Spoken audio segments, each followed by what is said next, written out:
मकर संक्रांती येत आहे ना. मकर संक्रांती स्पेशल तिळगुळाचे लाडू चला बनवूया. हे लाडू आपल्या शरीराला उष्णता तसेच स्निग्धता देतात, म्हणून थंडीच्या दिवसात हे लाडू आवर्जून आपण खाल्ले पाहिजेत. असे आरोग्यदायी लाडू बनवण्याची रेसिपी चला बनवूया. सगळ्यात अगोदर कढई घेतली आहे. कढईमध्ये 1 कप मी तीळ घेतले आहेत. तीळ व्यवस्थित आपल्याला छान लो फ्लेमवरती भाजू घ्यायचे आहेत. तीळ तडतडल्यानंतर छान आपल्याला प्लेटमध्ये हे तीळ काढून घ्यायचे आणि आता आपल्याला पाक बनवायचा आहे. इथं 1 कप मी साधा सेंद्रियच गूळ घेतला आहे. तुम्हाला जर लाडू कडक हवे असते तर तुम्ही चिक्कीचा गूळ सुद्धा वापरू शकता.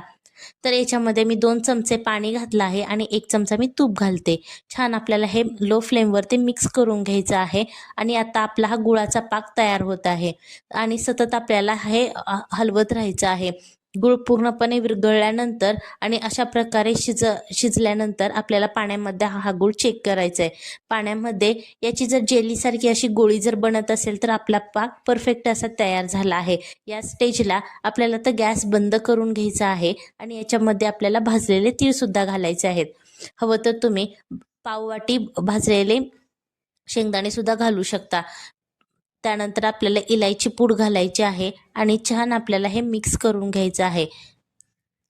आपल्याला हे व्यवस्थित मिक्स करून घेतल्यानंतर एका ताटाला तूप लावून घ्यायचं आणि त्याच्यामध्ये हे मिश्रण काढून घ्यायचं आहे आणि हाताला तूप लावून आता हे लाडू आपल्याला छान वळून घ्यायचे आहेत.